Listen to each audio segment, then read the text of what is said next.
از طرفی همسیپا یار و دوستا همکارا مهمانا مخلصا مهمانانی از طرف عروس آمدگی ها خواهشمندیم برای بزرگی توی اکای سایبالی جان و امید جان یک کنسگی بر دوام چپتوره و حسار شود.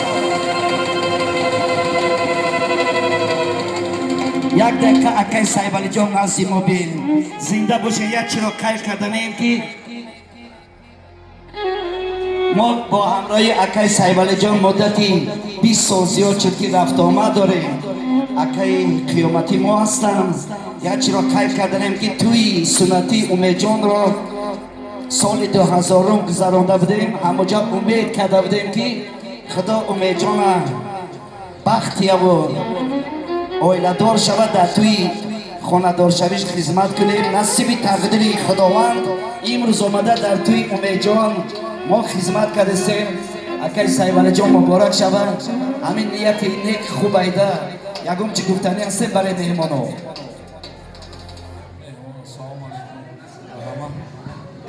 مهمانا خوش آمدید. چی گفتنیم؟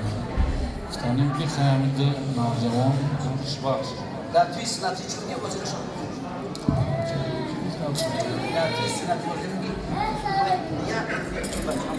نمام راست میگم حاجی. در توی سنتی امید جان گفته بودیم که نیت کردیم که انا توی دامادی و راستی هم میگذرونی همین خیلی قدام ملائکه آمین گفته است. من همین روز همین کارشی خوش آمدین همه مهمانان. مرحمت. سلامت باشید برای اکای سایبالی جان امید جان. یک کنسکی پرخور سیتی شود. همه سلامت باشید. مرحمت امید جان در جای خود نشینید. ما در خدمت شما مافی طلب آیله‌ای اکای سایبالی جان مادر امید جان سرود اول در بس مادر بعد برعکس بازی ما در خدمت شما. ای بندگان خدا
Bajo doki babuy zor